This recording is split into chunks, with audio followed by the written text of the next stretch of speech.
नमस्कार दोस्तों, मेरा नाम है अंशुमन नायक और आप सभी का बहुत बहुत स्वागत है इंडियन डिफेंस न्यूज के डिफेंस टॉक सीरीज में, जहां पर हम रोज नए नए डिफेंस अपडेट्स के बारे में बात करते हैं। तो चलिए देर न करते हुए आज की वीडियो शुरू करते हैं।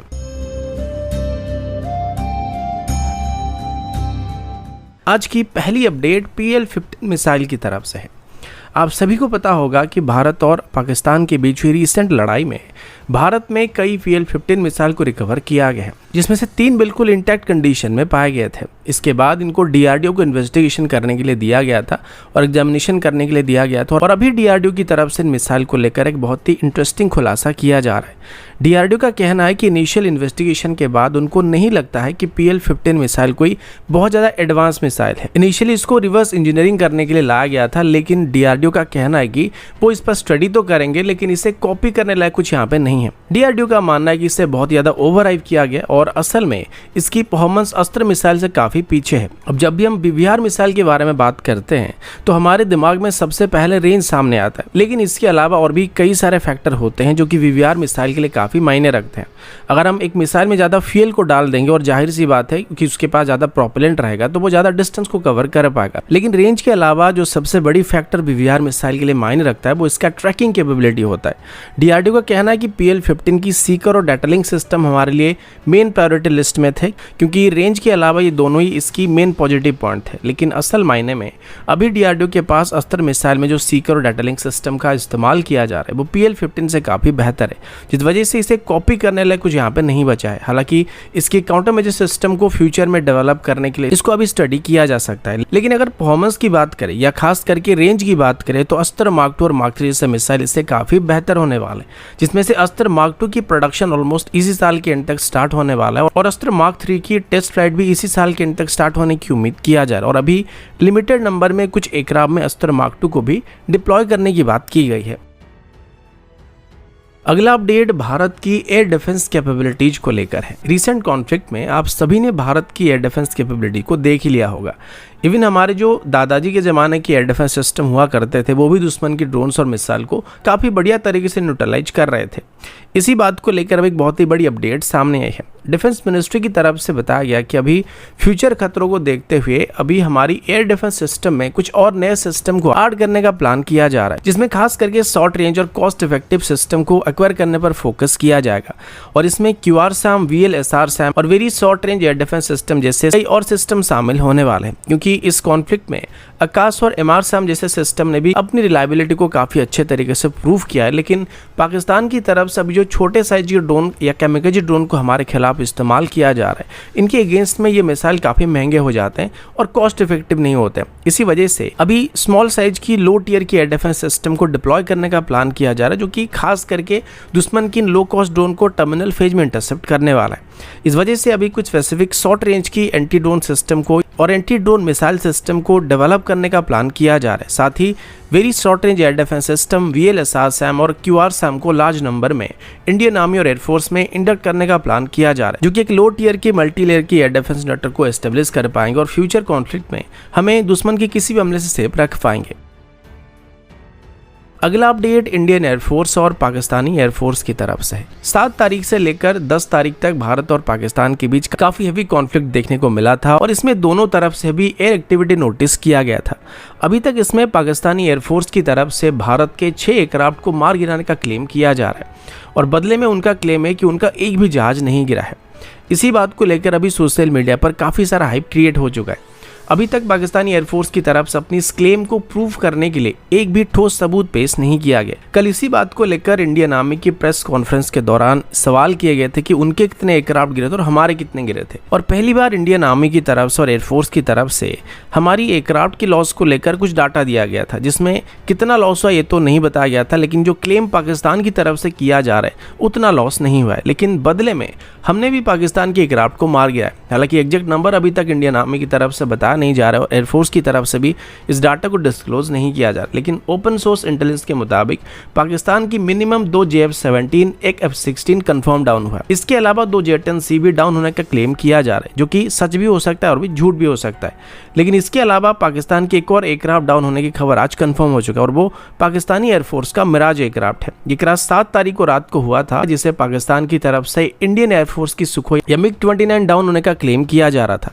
लेकिन असल में उन्हीं का एक मिराज एयरक्राफ्ट था। आज ये बात सामने आ चुका है। डीजी एयर ऑपरेशन की तरफ से भी ये बात बताया गया कि हमारे एयरक्राफ्ट जिसमें Su-30 MKI, मिराज 2000 और रफाल जैसे एयरक्राफ्ट हमारी एयर स्पेस में कंप्लीट एयर सुपीरियरिटी मेंटेन कर रहे थे और बैक एंड में इनको हमारी एयर डिफेंस सिस्टम की तरफ से फुल सपोर्ट दिया जा रहा था, जिस वजह से एक भी पाकिस्तानी एयरफोर्स का एयरक्राफ्ट हमारे इंडियन एयर स्पेस में घुसपैठ नहीं कर पाया था। इसके अलावा पाकिस्तान के अंदर S-400 सिस्टम की लॉन्ग रेंज इंटरसेप्टर मिसाइल की तरफ से भी कुछ टारगेट को हिट किया गया था, जिसके बारे में अभी तक कोई डाटा या डिटेल नहीं दिया जा रहा। इसके अलावा इंडियन एयरफोर्स की तरफ से जो ग्राउंड अटैक किया गया था उसमें भी पाकिस्तान के कई मेजर एयरवेज को हिट किया गया है और इसमें भी पाकिस्तान की कई हाई वैल्यू टारगेट जैसे कि टैंकर और एवक जैसे एयरक्राफ्ट नष्ट होने की उम्मीद किया जा रहा है। और जाहिर सी बात है कि सिक्योरिटी रीजन की वजह से ये बातें कभी भी बाहर नहीं आने वाले हैं। लेकिन इतना साफ है कि अगर पाकिस्तानी एयरफोर्स सच में इतना कैपेबल था और एयर सुपीरियरिटी मेंटेन कर रहा था तो ये इनकी एयरवेज को सेफ क्यों नहीं रख पाए थे। और सच्चाई ये है कि जब भारत की तरफ से अपनी सभी टारगेट को 7 तारीख की रात को हिट किया गया था, उसके बाद ही पाकिस्तानी एयरफोर्स एक्शन में आया था और उसके बाद भारत पर वो लोग ऑफेंसिव अटैक करना स्टार्ट कर रहे थे और उसके बाद एयर ऑपरेशन स्टार्ट हुआ था।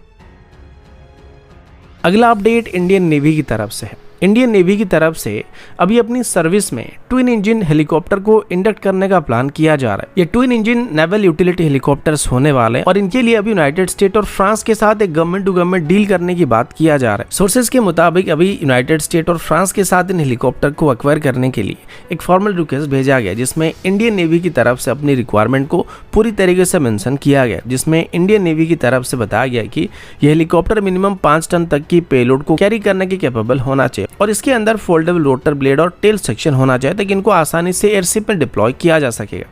नेवी की टोटल रिक्वायरमेंट लगभग 111 नेवल हेलीकॉप्टर की है, जिनका use maritime surveillance, logistics support और सर्च एंड रेस्क्यू जैसे ऑपरेशन में किया जाएगा। ये काफी पुरानी ऑपरेशनल गैप है जिसको अभी सिस्टमेटिकली फिल करने की कोशिश किया जा रहा है। अब इस तरीके की हेलीकॉप्टर की रिक्वायरमेंट इंडियन नेवी को काफी पहले से था, जो कि क्रिटिकल बॉर्ड को क्रिएट कर रहे थे। इसी वजह से अभी जल्दी ही इनको फाइनल करने की कोशिश किया जा रहा है। इस प्रोक्योरमेंट मूव से क्लियर हो जाता है कि इंडियन नेवी अभी अपनी नेवल एविएशन फ्लीट को मॉडर्नाइज करने के लिए कितना कमिटेड है, जिसमें रिलायबिलिटी, रगनेस और मल्टीपल कैपेबिलिटी की फैक्टर होने वाले। डिस्कशन हालांकि इनिशियल स्टेज में, लेकिन इसमें नेवी की तरफ से एक all weather twin engine helicopter को खरीदने का प्लान किया जा रहा है, जो कि एक्सट्रीम कंडीशन में भी ऑपरेट कर पाएगा, जिससे इसकी प्रोक्योरमेंट प्रोसेस अभी आगे बढ़ेगा। वैसे और ज्यादा टेक्निकल स्पेसिफिकेशंस, टाइमलाइंस और सप्लायर के बारे में क्लैरिटी मिलने की उम्मीद किया जा रहा है। लेकिन इतना तो कंफर्म हो चुका है कि अभी इंडियन नेवी की तरफ से इंडो पैसिफिक रीजन में अपनी मैरिटाइम प्रेजेंस को और प्रिपेयर्डनेस को नेक्स्ट लेवल पर ले जाने की कोशिश किया जा रहा है, जो कि खास करके चाइनीज नेवी की प्रेजेंस को काउंटर करने के लिए लिया जा रहा है।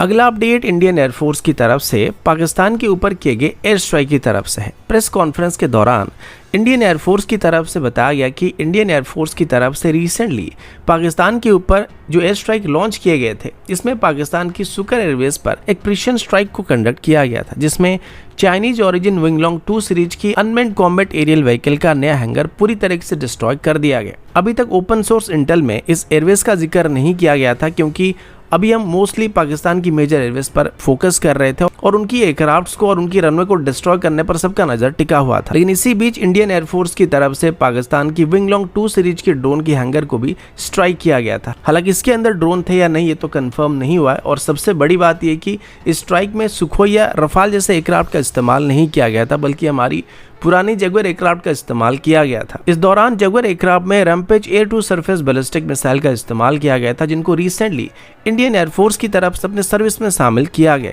और ये एक high precision long range stand up weapon है, जिसको लॉन्ग रेंज स्ट्राइक करने के लिए इस्तेमाल किया जाता है। इसका रेंज करीब 250 किलोमीटर के आसपास है और इसे दुश्मन की हाई वैल्यू टारगेट को स्ट्राइक करने के लिए इस्तेमाल किया जा सकता है, जिसमें एयरवेज, कमांड सेंटर या फिर लॉजिस्टिक हब वगैरह हो सकते हैं। यह हैंगर पाकिस्तानी एयरफोर्स बेस पर चाइना की मदद से रिसेंटली एस्टेब्लिश किया गया था, जिसका मकसद इंडियन आर्मी की वेस्टर्न फ्रंट पर ऑफेंसिव ड्रोन ऑपरेशन को लॉन्च करना था। और सोर्सेज के मुताबिक मिसाइल स्ट्राइक के बाद पूरा हैंगर कोलैप्स कर गया, और अगर इसके अंदर विंगलोंग 2 सीरीज के ड्रोन मौजूद होंगे तो वो पूरी तरीके से डिस्ट्रॉय होने की उम्मीद किया जा रहा है।